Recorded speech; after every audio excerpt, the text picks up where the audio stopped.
Graça e paz, meus irmãos. Vocês estão bem? Que bom. Meus irmãos queridos, como a minha esposa disse, é de fato uma alegria poder estar aqui com vocês. Desde sexta-feira nós chegamos aqui por volta da 1h30, mais ou menos, e tem sido uma alegria desfrutar dessa comunhão, conhecer mais irmãos, conheci o pastor Gil, da sua esposa, conheci os demais irmãos, o pastor Cleilson. Nós nos conhecemos esse ano também. Ele esteve na minha cidade, em Cruzeiro. Depois eu fui até Rondônia, na cidade de Vilhena, e tem sido uma bênção na minha vida, no nosso ministério. Tem sido uma bênção fazer parte dessa família, né? Estamos aprendendo, estamos lutando pela causa mais sublime, que é a causa do Evangelho, a pregação, a proclamação da Sagrada Escritura. Eu louvo a Deus por conhecer vocês, povo mineiro, povo abençoado, e louvo ao Senhor, porque, embora estejamos distantes, mas num ponto no norte, outro no sudeste, outro mais a leste, sempre tem um povo de Deus ali, proclamando a verdade, adorando o Senhor, exaltando o seu nome. Isso que nos faz sentir essa grande alegria. Queridos irmãos, eu conversava com o pastor Cleilson na segunda-feira, não sei se ele se lembra, que eu disse que eu tinha preparado as mensagens, e quando eu conversava com ele, na hora que eu conversava com ele, eu disse assim: olha, todas as mensagens que eu preparei estão no livro de João, no Evangelho de João. Sexta-feira eu preguei João 4, hoje preguei João 4 de novo, versículos diferentes, mas em João, e para de hoje também está em João. Falei, olha só que interessante, e eu gosto muito do Evangelho, né? E eu gosto muito especialmente do Evangelho de João. O Evangelho de João, ele é o segundo mais curto em capítulos, né? O mais curto é Marcos, e João tem 21 capítulos, e eu acho muito interessante. Às vezes eu fico meditando e lendo e pesquisando, e é interessante como a abordagem de João, né? Nós sabemos que os demais outros evangelhos são sinóticos, que traz uma semelhança na sua visão, e João traz um diferencial. O Evangelho de João, ele traz algo assim diferente, que eu acho interessante. Nos 21 capítulos, no primeiro capítulo, Jesus é apresentado como o verbo vivo que encarnou. No capítulo 2, ele é apresentado como aquele transformador que transformou aquela água em vinho e transformou nossas vidas. No capítulo 3, ele é apresentado como aquele que é enviado pelo amor do Pai para salvar os perdidos pecadores.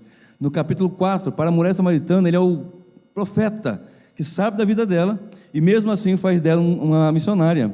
No capítulo 5, ele é o socorro para aquele homem que estava à beira de um tanque, que ninguém o socorria, mas ele chegou e proporcionou socorro. No capítulo 6 de João, Jesus se apresenta como o pão vivo que desceu do céu. No capítulo 7, é aquele que diz no versículo 37 e no versículo 38, quem tem sede vem a mim e beba, porque como diz as Escrituras, rios de água viva fluirão do seu ventre. No capítulo 8, ele é a verdade que liberta. No capítulo 9, ele é o socorro para um cego de nascença que lhe fez enxergar, assim como fez a nós enxergar a verdade do Evangelho. No capítulo 10, ele é o bom pastor que dá a vida pelas suas ovelhas. No capítulo 11, ele é a ressurreição e a vida. No capítulo 12, é aquele que tem a doutrina, que por essa doutrina vamos conhecer a vontade do Pai e conhecer o Pai. No capítulo 13, ele é o humilde mestre que lava os pés dos discípulos. No capítulo 14, ele é o caminho, a verdade e a vida. No capítulo 15, ele é a videira verdadeira em qual nós estamos ligados. No capítulo 16, ele é aquele que doa, que dá do seu Espírito Santo para a igreja. No capítulo 17, ele é o sacerdote que ora ao Pai: Pai, santifica-os na verdade, a tua palavra é a verdade. No capítulo 18, no Getsemane, ele é capturado, levado à presença de Anás, Caifás e Pôncio Pilatos. No capítulo 19, ele é crucificado, morto e sepultado. Mas no capítulo 20, ele ressuscitou. Aleluia. No capítulo 20, a morte não pôde segurar, a corrente, a prisão não pôde segurar, ele saiu por nós, ressuscitou, morreu e ressuscitou por nós. E no capítulo 21, diz a palavra do Senhor que os discípulos estavam em alto mar pescando, aí já o Senhor aparece ali, eles vêm à beira da praia, e o Senhor fala: olha, joga a rede de tal lado e faz assim. Eles fazem e conseguem capturar bastante peixes, e quando chegam à beira da praia, quando chegam na praia, está ali Jesus, está ali com pão, está ali com peixe, está ali com brasas. Ou seja, onde Jesus está, o homem, a mulher de Deus não morre na praia. Então eu gosto muito desse evangelho, o evangelho de João. Nós não vamos morrer na praia porque nós estamos com Jesus. Se está com Jesus, pode ter certeza, tem pão, tem peixe e tem brasa. Pão, alimento, aleluia, peixe, almas, e brasa, despertamento, avivamento, fervor espiritual. Então é muito importante, é de suma importância nós lembrarmos e sabermos dessas coisas. É interessante isso. E enquanto eu meditava o Senhor para saber o que eu ia falar nesta noite, o Senhor me deu uma mensagem, e o seu título é Templo, Adoração e Adoradores. Templo, adoração e adoradores. Queridos irmãos, pouco se fala em muitos lugares, né? Pouco se fala sobre essa temática de adoração e de adoradores. Pouco se fala de uma vida de adorar e de como adorar. Pouco se fala de vida com Deus em culto, como é culto, quando é culto, como eu ministro culto. Hoje pela manhã eu falei um pouco sobre isso, onde nós pegamos uma parte do nosso dia, uma vez ou duas vezes ou 3 vezes por semana, e nós separamos para celebrar o culto ao Senhor. Por exemplo, hoje aqui, à noite, estamos aqui reunidos ao Senhor, para culto ao Senhor, para celebrá-lo, para adorá-lo, para fazer aqui aquilo que nós fazemos como igreja, tributar a honra e a glória devida ao seu nome. Então, quando nós olhamos para essa temática, nós temos que entender que o nosso culto não é só aqui, não vai acabar quando der a bênção apostólica, ela continua. Nós temos uma vida de culto ao Senhor, nossa conduta é uma vida de culto ao Senhor. Tudo que nós fazemos, temos que fazer para a glória de Deus. Mas nós temos vivido um tempo tão difícil, quando as pessoas vão deixando de ter esse interesse pelo culto, ter o interesse por adorar, e deixar de ter interesse por adorar, e deixar de ter interesse por ser um adorador. Porque adorador, quando cantamos, é uma coisa, adorador, quando vivemos uma dificuldade, é outra coisa. Adorador, quando está tudo bem, tudo certo, é uma coisa. Quando está tudo difícil, nós entendemos agora o que é ser um adorador de fato, de verdade. Não que você não esteja adorando quando você está com as coisas tranquilas, mas às vezes aperta e nós começamos a questionar o Senhor, dizer: onde está Deus? Onde está o Senhor? Onde está o Deus de Elias? E começamos às vezes a questionar a Deus. E a palavra nos informa que Deus está no mesmo lugar, Deus está no seu santo templo, Deus está no seu santo trono. Então nós temos que entender e compreender que nós vamos tributar a glória a Ele, a honra a Ele, o louvor a Ele, em toda e qualquer circunstância. E Deus me deu esse título, essa mensagem, Templo, Adoração e Adoradores. Eu comecei a meditar e eu fui lá para Êxodo. Eu gosto muito dessas passagens da Antiga Aliança. Ali eu acho muito interessante esses textos, onde nós temos ali a apresentação da lei e uma série de coisas. Acho muito interessante. Hoje não é um estudo bíblico, eu não vou me deter aos detalhes, mas vou passar aqui rapidamente algumas coisas para nós falarmos, e já eu vou abrir a Bíblia para nós lermos. Eu não esqueci não, já que eu vou ler com vocês. Então observe, quando o Senhor manda Moisés lá no Egito, para que o povo saia conforme a sua vontade, a sua boa mão estendida, e ele venha tributar um culto ao Senhor. Eu falei isso de manhã também hoje. O Senhor fala com Moisés para que Moisés vá até o Egito, fale com o faraó, para que libere o povo, para que deixe o povo sair, caminhar 3 dias, celebrar o Senhor, cultuar ao Senhor. E a palavra nos informa que Moisés foi, e os irmãos bem sabem como foi a passagem. Foi uma batalha muito grande. O Senhor com mão poderosa enviou aquelas pragas, a saber 10 pragas, arruinou o Egito. E quando o povo sai, a faraó, não contente, ele sai atrás ainda, e eles são sucumbidos no mar. O povo passa, o povo de Deus passa e entra ali na terra, no deserto, a caminho da terra prometida. E de repente o Senhor fala com Moisés, para Moisés subir ao monte. E quando Deus, depois de 3 meses, ele chega, sobe ao monte, e Deus começa a instruir Moisés das tábuas da lei, e começa a falar sobre um lugar para adorar. Se você abrir sua Bíblia em 33 de Êxodo, verso 7, você vai achar que havia ali um lugar chamado Tenda do Encontro, onde já tinha um lugar específico para se falar com Deus, onde Moisés entrava e adorava o Senhor, onde ele chegava e cultuava e celebrava o Senhor e adorava o Senhor com certeza, e Deus falava com ele. E quando ele entrava, as pessoas ficavam em pé até que Moisés entrasse àquele lugar ali, a Tenda do Encontro. Mas Deus deu uma ordenança, deu uma orientação para Moisés, que Moisés edificasse um tabernáculo, e esse tabernáculo tinha diversas coisas ali.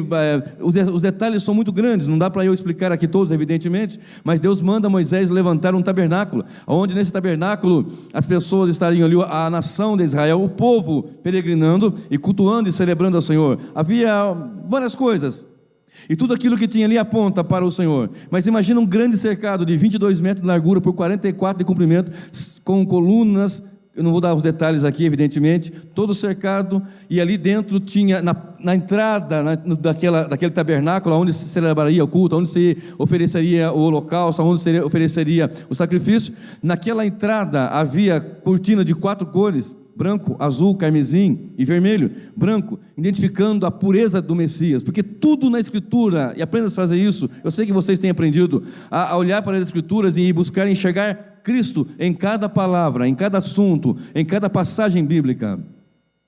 Então nós olhamos para a cortina da entrada, havia uma cortina branca, pureza de Jesus, uma cortina azul, a sua origem celestial, uma cortina carmesim, vermelho do seu sangue que foi derramado na cruz, e uma púrpura que representa, que tipifica, que mostra a sua realeza, o seu reino. Entrando no tabernáculo, de frente da passagem daquela porta, entrando no tabernáculo, havia ali o altar do holocausto, o altar de cobre. Naquele altar onde era oferecido o holocausto, onde apresentava o seu sacrifício, tipologia do sacrifício de Cristo na cruz do Calvário. Adiante dele havia também uma pia de cobre ou de bronze, depende da literatura, da tradução, e aquela pia ali era para que os sacerdotes se lavassem, porque se não se lavassem eles morreriam. Lavavam as mãos e lavavam os pés antes de entrar em outra partição, que era o lugar santo. No lugar santo, entrando à direita de quem entrava, estava uma mesa com 12 pães da proposição. À direita de quem entrava, à esquerda de quem entrava, estava ali o candelabro com 7 pontas, o menorá todo de ouro batido, e ali eram tábuas revestidas de ouro, onde aquele menorá, o candelabro aceso, iluminava tudo aquilo ali. De frente, antes de entrar no lugar santo dos santos, havia o altar do incenso. O altar do incenso bem ali na entrada do Santo dos Santos. Entrando ao Santo dos Santos, havia ali o que nós chamamos de a Arca da Aliança, o chamado Arca da Aliança, de tábua e toda revestida de ouro, mas o tampo era de ouro batido. E está escrito na palavra do Senhor que Deus ali falava com Moisés. Então é um momento onde a nação de Israel sabia que havia um lugar para cultuar o Senhor, um lugar de adorar o Senhor. Não era o templo ainda, mas era o tabernáculo, onde celebrava, onde ofertava, onde faziam os sacrifícios, onde apresentavam o culto a Deus, onde a nação fazia a sua oferta e o seu sacrifício e adorava ao Senhor, onde Deus manifestou a sua glória. Se você olhar para Êxodo 40, depois que foi levantado o tabernáculo, a glória do Senhor se manifestou, o poder de Deus se manifestou, e Deus acendeu o altar, o holocausto, consumiu o holocausto. Foi algo assim extraordinário que aconteceu. Deus sempre está atrás ali, buscando os seus verdadeiros adoradores, que o adorem em espírito e em verdade. Mas eu não quero falar do tabernáculo, dos seus detalhes, que são muitos, mas eu quero falar agora do templo. Certa ocasião, já bem na frente, séculos depois, o rei Davi, no seu coração ele desejou edificar o templo. O rei Davi, no seu coração, ele desejou edificar um templo ao Senhor. Certo dia ele estava olhando para a sua casa, para a sua habitação. Ele disse: olha, eu moro numa casa muito boa, com madeira muito boa, com revestimento muito bom, mas a Arca da Aliança, que representa tipologicamente o Senhor Jesus, está numa tenda. Isso não é bom. Eu vou edificar um templo, fazer um templo para o Senhor. Ele fala com o profeta, e o profeta diz assim: faz o que está no teu coração, porque tudo que ele fazia dava certo. Ia para a guerra, vencia, batalhava, vencia, investia para cá, vencia. Deus então está contigo, vai e faz. Deus fala com o profeta, volta lá e fala para ele não edificar, porque ele já derramou muito sangue. O filho dele vai edificar um templo. E Davi era um adorador. Hoje foi lido aqui, citado aqui um salmo, aliás 2 salmos, até um pela minha esposa também. E ele era um adorador, ele queria ter um lugar para culto, para celebrar, para adorar o Senhor, um lugar para prestar adoração a Deus.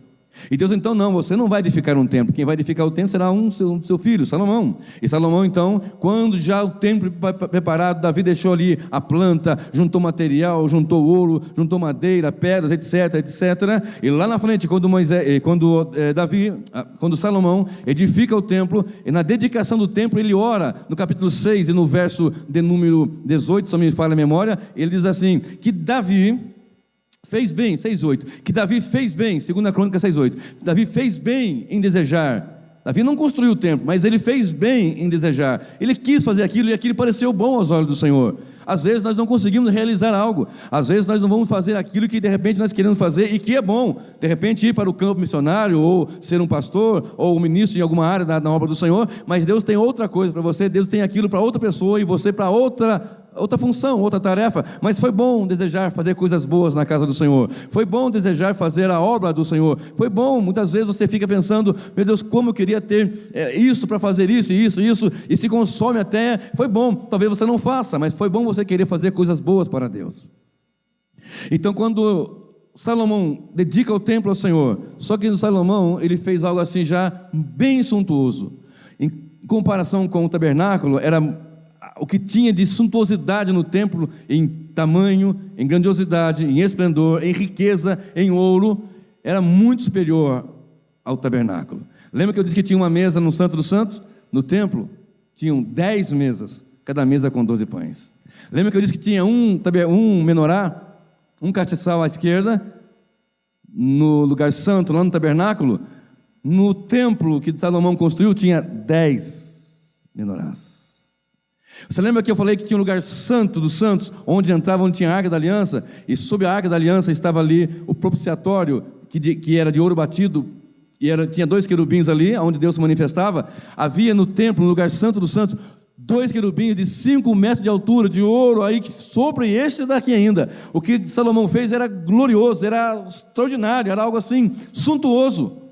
E diz a palavra do Senhor no capítulo 7 de 2 Crônica que ele estava orando e a glória manifestou, o fogo desceu do céu e manifestou-se o poder de Deus ali no tabernáculo, no templo também, de tal maneira que, diz a palavra do Senhor, que o sacerdote não conseguiu entrar no templo. A exemplo de Moisés, que não conseguia entrar no tabernáculo por causa da glória de Deus, também Salomão, também o servo do Senhor, os sacerdotes não conseguiam entrar no templo por causa da presença sublime e gloriosa do Senhor, encheu a casa também.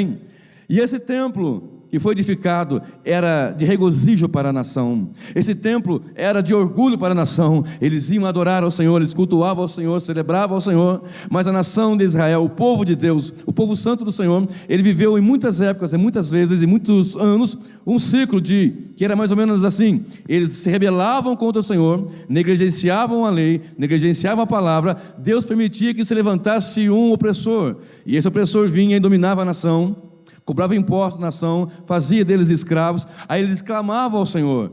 Isso no período de Juízes, clamavam ao Senhor. Lá na frente, eles clamando ao Senhor, de repente o Senhor levantava um juiz, levantava alguém para libertar, e eles tinham um tempo de paz. Lá na frente, continuavam fazendo tudo aquilo, sempre foram difíceis, sempre foi uma batalha a fazer com que eles servissem ao Senhor. Aliás, nos nossos dias nós temos vivido isso e andado sobre isso também. Como é difícil o povo servir a Deus, como é difícil o povo ter compromisso com o Senhor, como tem sido difícil nesses tempos as pessoas serem comprometidas com o reino de Deus. Eu falei hoje pela manhã, nós temos que aprender e ter isso em mente, de priorizar o reino de Deus. Temos que ter essa incumbência, isso na nossa mente, priorizar o reino de Deus. Lembra que Davi quis construir? Ele não construiu, mas ele desejou, isso foi bom. E lá Salomão fez e construiu, isso foi excelente. Aquilo era glória, aquilo era orgulho, e era motivo de regozijo aquele templo, porque eles adoravam ali, celebravam ali, cultuavam ali, tinham aquilo ali como alvo de onde estava Deus se manifestando.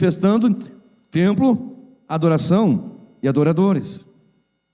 Só que mais na frente a nação continuou nesse mesmo ciclo de desobediência, de rebeldia e descumprindo a palavra do Senhor. Tanto que este templo, no ano 586 a.C., foi destruído, quando a Babilônia, com Nabucodonosor, investindo contra a nação, levou em cativeiro.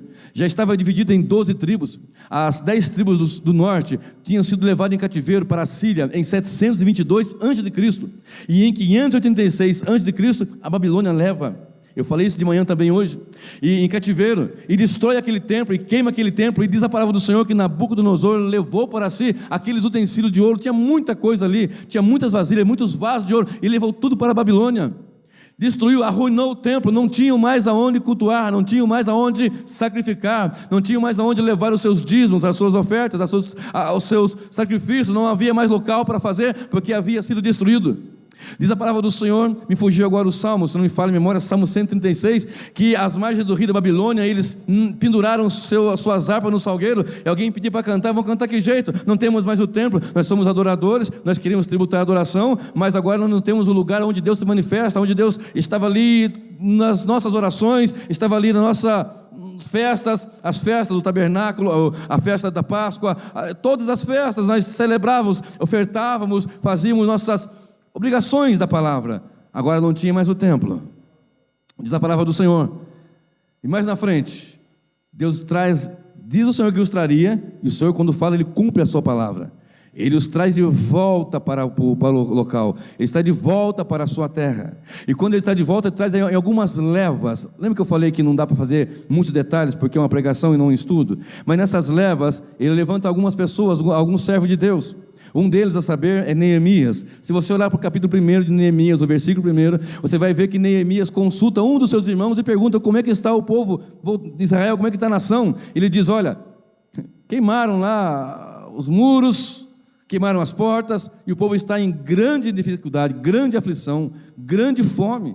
Então havia fome, não tinha proteção porque não tinha os muros, e as portas da cidade tinham sido queimadas, e a porta da cidade era onde se fazia o juízo. Ou seja, não tem lei, não tem alimento, não tem comida, tem miséria e não tem proteção, está uma ruína só. E Deus levanta Neemias para que reconstrua as muralhas, usa um outro servo dele chamado Esdras para trazer ali a lei, para que aprenda a cultuar, para que aprenda a celebrar o Senhor, para um reavivamento na palavra. Esta é uma forma de apresentar isso. E também Zorobabel, que vai edificar o templo, reconstruir o templo. Só que esse templo reconstruído era um templo muito menor em tamanho, em glória, em suntuosidade, em luxo, vamos falar a nossa linguagem aqui, de tal maneira que muitos daqueles que foram para o cativeiro ao voltar, que tinham visto aquele primeiro, depois de 70 anos de cativeiro, eles voltando, alguns que tinham 15, teriam 85 anos, os que tinham 10, teriam 70 anos, 80 anos, então voltando eles olham, mas não é igual, não tem aquela glória do templo de Salomão, não tem aquele glamour, não tem aquela suntuosidade, não tem aquele luxo todo,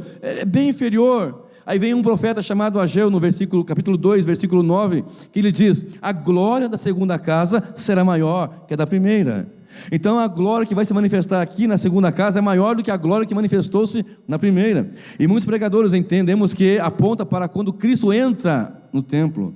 E ali nós entendemos que por causa disso, e continua o texto, e ali o Senhor dará a paz. E quem é o príncipe da paz? Cristo Jesus. Então eles ficam ali, bom, então quer dizer que esse templo aqui, a glória dele vai ser maior que a da primeira. E nós vemos que a nação sempre em rebeldia, sempre houve dificuldade. É evidente que sempre teve uma remanescente que celebrava, que adorava e que cultuava ao Senhor. No entanto, sempre houve grandes dificuldades. Grandes dificuldades, daqui a pouquinho você vai entender porque eu estou falando tudo isso. Esse templo também, várias vezes o templo foi destruído, foi atacado, foi profanado. Da mesma forma como foi profanado lá por Nabucodonosor, a nação tinha o templo, tinha adoradores, tinha adoração. Eu não falei um outro aqui que tem que ser colocado também, que é o adorado. Eu tenho o templo, adoração e adoradores, porque eu tenho aquele que é adorado, que é o nosso Deus. E mesmo assim, muitas vezes negligenciavam, faziam o contrário daquilo que era para ser feito, faziam aquilo contrário que era prescrito nas palavras do Senhor, na Escritura Sagrada, então na lei. Então Deus permitiu para que o povo sentisse, por causa dessas mazelas que eles faziam, que acontecesse isso. Em certa ocasião, esse templo também foi destruído, foi arruinado, foi profanado. Se você olhar para a palavra de Deus, você vai chegar no momento onde, deixa eu falar aqui de um personagem que você vai reconhecer de bate-pronto, Alexandre o Grande, 353 a 323 a.C. Alexandre o Grande morreu cedo, com 33 anos, mas o seu império foi vasto, e veloz, e rápido. Se você olhar para Daniel, você vai ouvir ali uma representação deste homem, naquela figura, daquele leopardo de 4 cabeças, e ele rápido, muito veloz, foi dominando, e foi conquistando, e conquistou também a Palestina, e conquistou Jerusalém, e entrou ali. E mais na frente diz a história, nesse período interbíblico, diz a história, melhor dizendo, que ele tomou muitos lugares, mas ele morreu novo, como disse agora há pouco, e levantou-se 4 generais, dos principais que ele tinha: Cassandro, Lisímaco, Ptolomeu e Seleuco. E esse Seleuco, da dinastia Seleucida, se levantou ali um indivíduo chamado, bastante conhecido, Antíoco Epifanes, ou Antíoco Epifânio. Antíoco Epifânio foi um rei Seleucida perverso, um homem terrível, um homem que é apontado lá no livro de Daniel, e este homem é um protótipo do anticristo escatológico. E esse Antíoco Epifânio começou a investir e começou a entrar, e ora a Palestina estava sobre os Ptolomeus, e ora sobre os Seleucidas. Foi algo assim terrível que aconteceu, mas na ocasião, esse rei Seleucida ali quis helenizar toda aquela região, inclusive ali Israel, queria colocar a cultura, impedindo a circuncisão, impedindo que prestasse culto ao Senhor, impedindo que fizesse sacrifício, impedindo que tivesse ali o culto a Deus, tanto que ele profanou aquele templo, aquele mesmo templo que havia sido dito, a glória da segunda casa será maior que a primeira. E esse homem, quando fez isso, ele fez uma estátua de Zeus e colocou no templo do Senhor, e esse homem sacrificou uma porca sobre o altar. Algumas literaturas dizem que porcos ele sacrificou sobre aquele altar, que era para culto ao Senhor. Foi alguém que profanou terrivelmente. E esse homem, em certa ocasião, chegando num lugar chamado Modiim, uma cidade, mandando os seus exércitos para que chegasse lá, e que esses homens cultuassem e celebrassem a ele como Deus. Esse homem é chamado de louco pelos seus adversários. E quando esses homens vão até essa cidade de Modiim, havia um sacerdote chamado Matatias. Quando eles chegam nessa cidade, esse sacerdote Matatias, vendo que alguém ia sacrificar, ia cultuar, um judeu ia cultuar a imagem dele, a esse homem Antíoco Epifânio IV, ele pega uma espada e parte para cima, mata aquele judeu, e parte para cima dos soldados, e os seus filhos também vão com ele contra este exército desse rei Seleucida. Ali se dá a revolta dos Macabeus. Matatias, ele tem alguns filhos, e um deles é Judas Macabeu, que encabeça essa revolta, e nessa revolta, mais na frente, ele consegue colocar para fora esse Antíoco Epifânio com seus exércitos, com a sua fúria, com a sua impetuosidade, e começa então ali esse período Seleucida. Mas mais na frente, no ano 63, a história nos informa que no ano 63, Roma vem e toma então aquela região, esse Império Romano. Então acaba com essa dinastia dos Macabeus, Asmoneia, e faz isso, e ali começa então, ali não, mas nessa ocasião começa o Império Romano.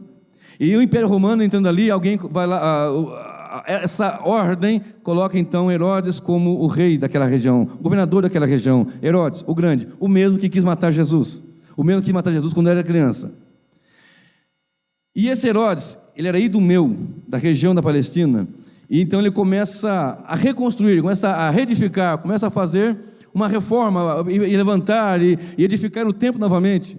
E esse templo, segundo o historiador Flávio José, ficou tão bom, tão bonito quanto o templo de Salomão.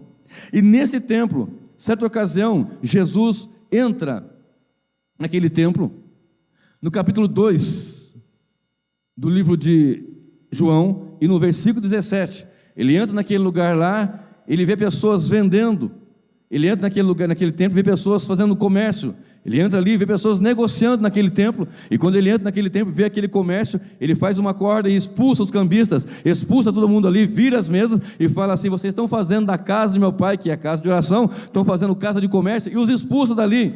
Lá na frente, no livro de Lucas, no capítulo 19, no versículo 45, versículo 46, novamente Jesus faz isso. Ele entra no templo, no final do seu ministério, e expulsa novamente os cambistas, que estavam fazendo a mesma coisa.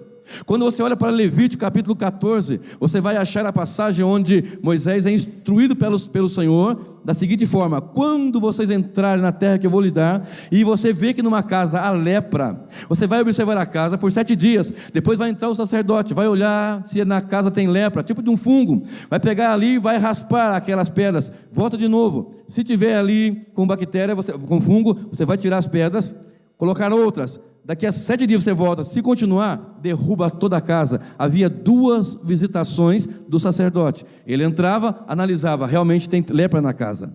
Depois de 7 dias ele voltava analisando, realmente a lepra na casa, troca as pedras, não deu, continua a lepra, então derruba tudo e joga no lugar imundo, derruba tudo. No livro de Mateus, no capítulo 24, esse templo que Herodes reconstruiu, ergueu e deixou suntuoso, diz o texto sagrado, que Jesus entrou ali com seus discípulos, na última semana do seu ministério, antes da sua paixão, da sua morte e ressurreição. Ele entra ali, e quando ele entra, ele está com seus discípulos, e saindo dos discípulos, eles olham, olha que edificações, olha que pedras, olha que templo suntuoso, olha que coisa gloriosa. E esse templo que foi reedificado e reconstruído, ele era suntuoso de fato, e era cobrado um imposto. Lembra aquela passagem que pergunta para Jesus: vocês não pagam imposto, nem seus discípulos? Aí o Senhor manda que Pedro jogue um anzol e traga um peixe, no peixe tem uma moeda, ele paga o imposto por ele e por Pedro. Ou seja, esse imposto era por causa da reconstrução da edificação daquele templo suntuoso. Então o Senhor Jesus olha: não ficará pedra sobre pedra que não seja derrubada. No ano 70, assim como o sacerdote entrou e verificou a casa que tinha lepra e a casa caiu, no ano 70, Jesus entrou uma vez e viu, expulsou os cambistas, volta de novo, olha, está igualzinho, expulsa os cambistas. O templo, lugar de adoração e de adoradores, estava contaminado. O templo, lugar de adorar, de celebrar e de cultuar o Senhor, estava com lepra, e lepra é uma tipologia do pecado, estava contaminado. Então, no ano 70, o general Tito Vespasiano entra e aquele templo também é destruído, e não fica pedra sobre pedra. Não fica pedra sobre pedra, conforme a palavra do Senhor, no ano 70 da nossa era. Agora eu quero que você abra comigo a sua Bíblia no livro de João, capítulo 2, e o verso de número 19.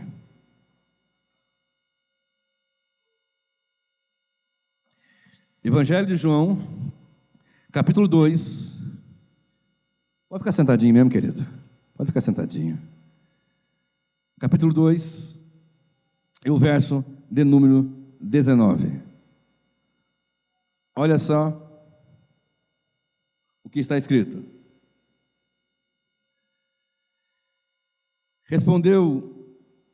Jesus respondeu e disse-lhes: destruí este templo, e em 3 dias o levantarei. Destruí esse templo, e em 3 dias o edificarei, o reedificarei. E os homens ficaram assim, atônitos, porque estava pedindo um sinal. Que sinal que o Senhor nos dá? Ele diz: destrói esse templo, e em 3 dias o reedifico. E o texto nos informa, não estava dizendo do templo de pedra que foi reedificado por Herodes, mas do seu corpo. O templo foi construído em 46 anos, como que você vai levantar o templo em 3 dias? Se foi construído em 46 anos, como que em 3 dias você o reedifica? As coisas espirituais não são compreendidas pelos homens carnais. As coisas espirituais se discernem espiritualmente. Muitos de nós estamos querendo ir à base da força da carne do nosso braço. Muitos de nós estamos querendo ir na força da nossa conjectura, das nossas hipóteses e do nosso conhecimento técnico muitas vezes, e não buscamos uma compreensão espiritual muitas vezes. E o Senhor está falando de algo espiritual naquele momento. Destruam esse templo, e em 3 dias eu reedificarei. Ele estava apontando para a sua morte e a sua ressurreição, porque um templo havia sido destruído e reconstruído, profanado, destruído e reconstruído, e novamente ele chega no seu ministério, no começo do ministério, no fim do ministério. Ele entra como sacerdote, entrava numa casa e via que tinha lepra, e continuava ali com lepra, continuava com pecado, continuava com engano. E nós olhamos para os dias atuais e vemos que em muitos lugares também continua assim, as pessoas errando e pecando, e distanciar-se do que é a verdade do Evangelho, é a palavra do Senhor Deus. Então nós olhamos para essa passagem onde ele fala: destrói esse templo, em 3 dias eu vou reedificá-lo. E quando eu olho para isso, preste bem atenção no que eu vou dizer agora. Nós começamos a entender agora que nós temos um templo, e que nós temos adoradores, e podemos prestar adoração. Nós temos um templo, nós temos adoradores, e nós podemos prestar adoração, porque nós temos aquele que é adorado. Os templos demais outros foram profanados e destruídos, e foi sucumbido. Este último templo, no ano 70 da nossa era, foi destruído, assim como o Senhor disse naquele momento em Mateus 24. E quando eu olho para essa passagem, nós começamos a observar o seguinte: este templo não vai ser profanado. Você olha para o livro de João, capítulo 8, versículo 46, está escrito assim: quem me convence do pecado? Quem pode me apontar algum pecado? Os outros templos foram edificados e foram profanados, ou foram destruídos, ou foram contaminados, ou tinha lepra, ou tinha roubo, ou tinha comércio, ou tinha alguma profanação, ou tinha algum tipo de coisa onde era para ser adorado e tributado o culto ao Senhor. Havia engano, havia mentira, havia erro. Agora ele pergunta: quem que me convence do pecado? Quem pode apontar algum pecado em mim? A palavra nos informa, 2 Coríntios 5, 21, aquele que não conheceu o pecado, Deus o fez pecado por nós, para que nós fôssemos feitos justiça de Deus, sem pecado algum, como um cordeiro mudo, sem uma mácula, sem uma mancha. Agora eu quero te chamar a entender isto. Olha para o livro de João, capítulo 4, onde nós temos uma passagem, vou ler com vocês. Olha só, João, capítulo 4, e o versículo de número 23, e o versículo 24, por enquanto. Mas a hora vem, e agora é, em que os verdadeiros adoradores adorarão o Pai em espírito e em verdade, porque o Pai procura tais que assim o adorem. Deus é espírito, e importa que os que o adorem em espírito e em verdade. Porque a mulher samaritana que conversava com Jesus nesse texto, e esse é o contexto dessa passagem, ela diz assim: olha, nossos pais adoravam aqui no monte, e vocês dizem que é em Jerusalém que se tem que adorar. Aí o Senhor Jesus apresenta: não, o Pai procura verdadeiros adoradores, e chegou a hora que os verdadeiros adoradores vão adorar em espírito e em verdade, independente de um templo, independente de um local. Atos 17:31, Atos 17:28, se não me falha a memória, está escrito assim, que Deus não habita em templos feitos por mão de homens. Deus está aqui enquanto a igreja está aqui. Claro, Ele está em todo lugar, mas vocês entenderam o que eu quis dizer, né? Este lugar que vai trazer a presença de Deus. A igreja está aqui, a presença do Senhor está aqui, porque Ele procura verdadeiros adoradores que o adoram em espírito e em verdade. E o título da mensagem é este: templo, adoração e adoradores. Eu quero que você entenda nesta noite que Deus, nesse tempo onde há muita heresia, onde há muito erro, onde há muito engano, onde há muita falsidade, onde há muita mentira, onde há muitas coisas que vão se distanciando do evangelho, da verdade, da glória de Deus, Deus ainda procura verdadeiros adoradores que o adorem em espírito e verdade, onde quer que ele esteja, onde quer que ele ande, onde quer que ele passe, onde quer que ele esteja e fique. Ele deve entender que Deus o chamou e o buscou e procurou para ser verdadeiro adorador que o adora em espírito e verdade. Não precisamos ir no templo lá distante, não estou dizendo para ser um desigrejado, isso é uma outra história. Nós nos congregamos, porque aqui nós congregamos, e quando congregamos somos ensinados, somos advertidos, somos instruídos, somos chamados a atenção, somos alimentados, alicerçados no congregar-se. Não precisamos ir lá naquele lugar distante. Aqui você está, e aonde você está, você é adorador e adora a Deus em espírito e verdade. Eu quero dizer, o templo foi derrubado, em 3 dias ele foi levantado novamente. Ou seja, destruam esse templo, e em 3 dias ele vai ser erguido. 46 anos foi construído. Como é que em 3 dias esse templo vai ser levantado? Em 3 dias ele se levantou. 1 dia, 2 dias, no 3º dia ele sai da sepultura, porque ele tem os seus adoradores. Ele é aquele que quer que nós o adoremos, mas adoremos em espírito e em verdade. Em espírito, em contraste com a carne, e em verdade, em contraste com a mentira. Olha para Filipenses capítulo 3 e o versículo de número 3. Olha lá comigo, Filipenses 3 e o versículo de número 3, rapidamente, corre lá comigo. Gálatas, Efésios, Filipenses, vamos lá. Capítulo 3, verso de número 3. Preste bem atenção. Amém? Eu vou ler 1, 2, 3. Finalmente, irmãos meus, regozijai-vos no Senhor. Não me aborreço de escrever-vos as mesmas coisas, e é a segunda para vós. Guardai-vos dos cães, guardai-vos dos maus obreiros, guardai-vos da cordadura ou da circuncisão, porque a circuncisão somos nós, que servimos a Deus em espírito, e nos gloriamos em Jesus Cristo, e não confiamos na carne.